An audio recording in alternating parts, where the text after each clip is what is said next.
Shalom, Barakatah Yahweh, Barakatah Yahawashai. All praise to the Most High, whose name is Yahweh, in the name of His Son, which is Yahawashai. Double honors to the elders and the apostles of the nation of Israel, better known as the Great Millstone. Shalom, salutations and blessings to the elect, the 1/3 and the 144,000, and death to 2/3 of the nation of Israel, which consists of you so-called Negroes, Latinos, and North American Indians, whether you believe it or not. This verse in Matthew 10 and 39, it's a good verse, something to kind of remind yourself. And as you see, it reads, he that findeth his life shall lose it, and he that loseth his life for my sake shall find it. And I mean, that's pretty plain and to the point. That shouldn't be a huge mystery. Putting things aside that you would want to do, and doing something for another person. In this case, this is Yahawashai. What you're losing is you're not hanging out with co-workers after work. You're not going to the company functions, and that might make them not want to promote or hire you because you're not social with them outside of work. Because you're doing videos, you're fellowshipping with the Akim, you're using your time for this truth. Which is what we're supposed to be doing. We're supposed to be denying ourselves of the earthly things so that we could receive and pursue the spiritual things, right? So that's right in line with the precept of storing your treasures in heaven and not on earth. That's on par with what's that other precept? Rendering unto Caesar what is Caesar's, and to the Most High what is His. Like, okay, you got to do your 40-hour week. Sometimes you might have to do a little bit of overtime, but hey, you got to now that you're done with Caesar, now you got to give to the Most High. So it's a balance in all things. There's a balance to everything. When guys are new and they're fresh, those lines can be blurred to the extent that you quit your job, you run your credit up, you sell everything because you think, you're so fervent in the spirit, you believe that you believe Yahawashi is going to come back tomorrow type of mentality.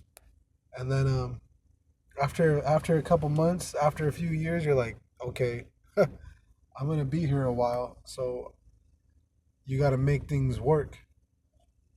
You got to make things work while you're here. Okay? And, that's just part of getting that stigma on you that, you're crazy. No one believes you. It's like, oh, this guy's bugging out. Like, he's sold all this stuff. He's talking about America's going to be destroyed in 3 months. That's a fervent spirit, but it's not in a good balance. Because here it is, you'll find yourself years later and you're like, okay, shit, I gotta get it. You just gotta maintain. You gotta maintain until he comes.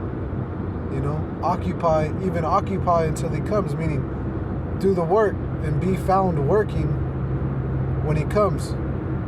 Because if he comes tonight and you haven't been doing what you need to do, your morality is all out of whack, that's not a good look, man. Your behavior is unbecoming. That's not a good look. None of us deserve to give to receive mercy or forgiveness. None of us are worthy of it, because everyone has done something where it's like, man, like we're all guilty, and you're guilty of one sin, you're guilty of them all, So,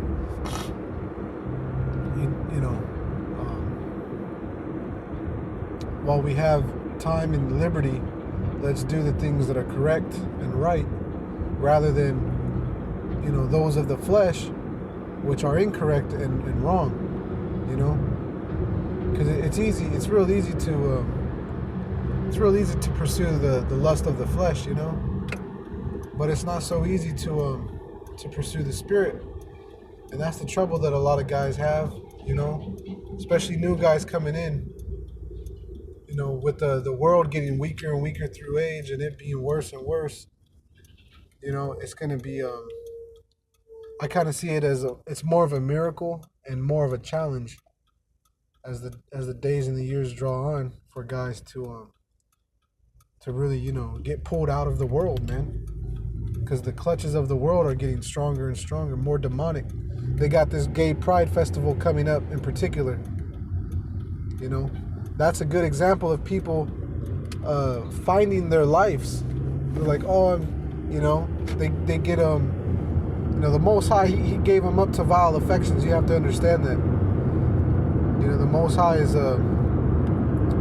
when he's angry and upset, he's very cruel. He's very cruel. Okay, so you got to remember that, and not get into your own personal feelings about what his decisions are going to be. But you got this gay pride festival coming up, and a lot of people are, that they're finding their lives in that shit. They're finding their identity, so to speak. So they're not denying themselves of things. There was this one Christian guy, I forget his name, but he used to take shots at Israelites, and he's gay. He basically he was breaking down on camera talking about he's gay Christian, this and that, and he's having trouble in his flesh. So he's gonna stop doing videos for at least 6 to 8 months, and then hopefully never again. He'll never come back to YouTube. So look, man, it's getting harder and harder. In just my opinion, the way I see it, as the days draw more and more evil, more and more wicked, it's more of a miracle for a man to wake up and to turn to righteousness. That's more of a miracle day by day. So, lose yourself in the truth, and you'll find yourself in the kingdom. That's kind of the mentality you got to take on. Lose yourself, okay? Lose yourself to this world and find yourself in the kingdom, Like, give yourself over unto the truth. Like, let go of the world, because the little things what are you going to achieve with your 9 to 5? Your salary base, before tax, however you break it down, your percentile. At the end of the day, you're still sitting in traffic. At the end of the day, you still got to go to the airport. You still got to drive some. You don't got all of life's luxuries on your own plot of land that has everything you could ever want: a beach, a mountain, airfield, your own shopping center. You gotta leave the creature comforts of your place to go pursue these basic necessities. In the kingdom, you're not gonna have to deal with these problems. We're not gonna have to deal with traveling and having to be extra cautious because people don't know what the fuck they're doing while you're driving. They don't understand the speed limits, So, anyway, with that, I'm going to wrap it up. Say shalom.